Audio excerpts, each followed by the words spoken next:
नमस्कार साथियों। 10वीं कक्षा हिंदी विषय के अंतर्गत काव्य खंड का चौथा पाठ मनुष्यता, जिसके कवि हैं मैथिली शरण गुप्त की कविता का छठवां वीडियो आपके सामने प्रस्तुत करने जा रहा हूं।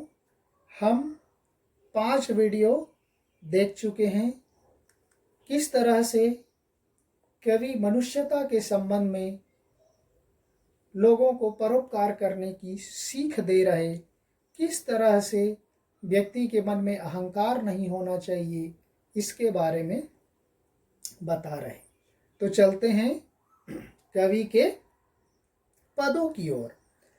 अनंत अंतरिक्ष में अनंत देव हैं खड़े, समक्ष ही स्वबाहु जो बढ़ा रहे बड़े बड़े, परस्परावलंब से उठो तथा बढ़ो सभी, अभी अमर्त्य अंक में अपंक हो चढ़ो सभी, रहो न यों कि एक से न काम और का सरे, वही मनुष्य है कि जो मनुष्य के लिए मरे।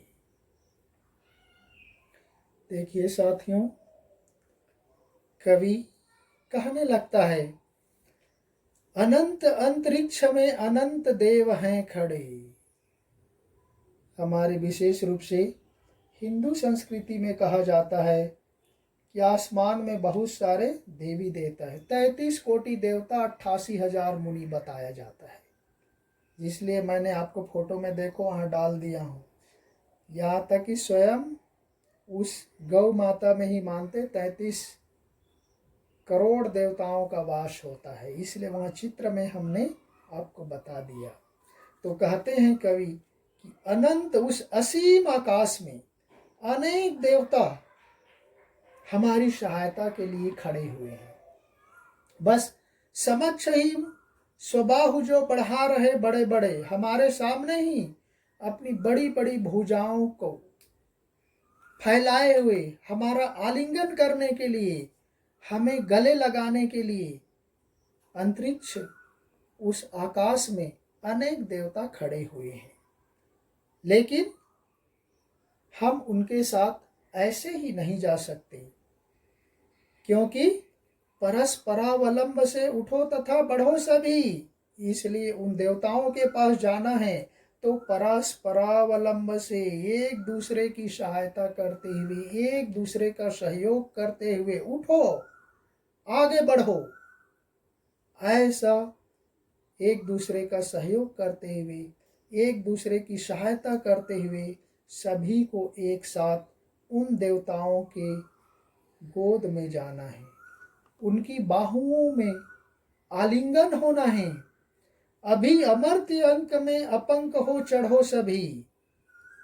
अभी समय है। अमर्त्य अंक, मर्त्य मीन्स मरणशील, अमर्त्य यानी जो कभी मरते नहीं, अर्थात देवता। अंक, अंक मतलब ये द्विअर्थी शब्द है। अंक मतलब होता है नंबर, संख्या। अंक मतलब होता है गोद। उन देवताओं की गोद में हम अपंक हो। पंक यानी होता है कीचड़। देखिए पिछले 9th क्लास में हमने पढ़े कीचड़ के काव्य में पंक और पंकज में अंतर। पंक का मतलब होता है कीचड़, अपंक पवित्र, शुद्ध, कलंक रहित।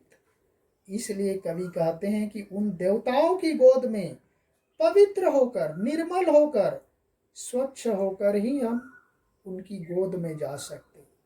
और उसके लिए क्या करना है? परोपकार करना है, पुण्य करना है, यश करना है, दूसरों की भलाई करना है। ये जब तक नहीं है तब तक हम उन देवताओं की गोद में नहीं जा सकते। देवता हमारी सहायता नहीं कर सकते।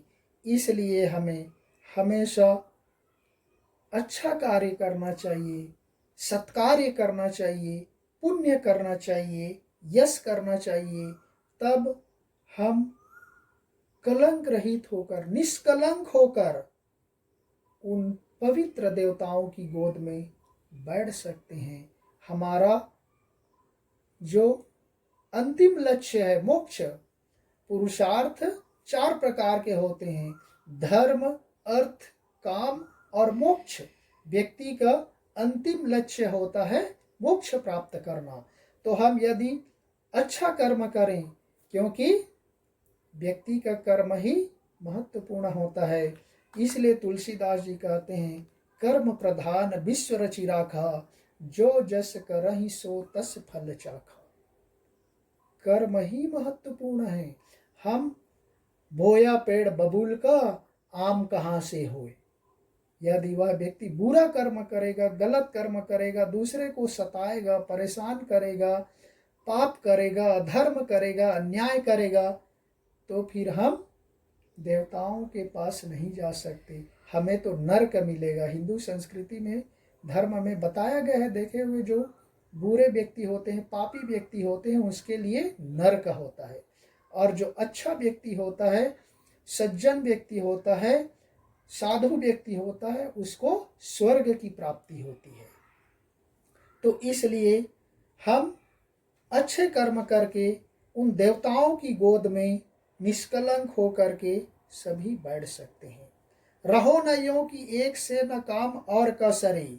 कभी भी ऐसा नहीं होना चाहिए कि एक के बिना दूसरे का काम रुकना नहीं चाहिए।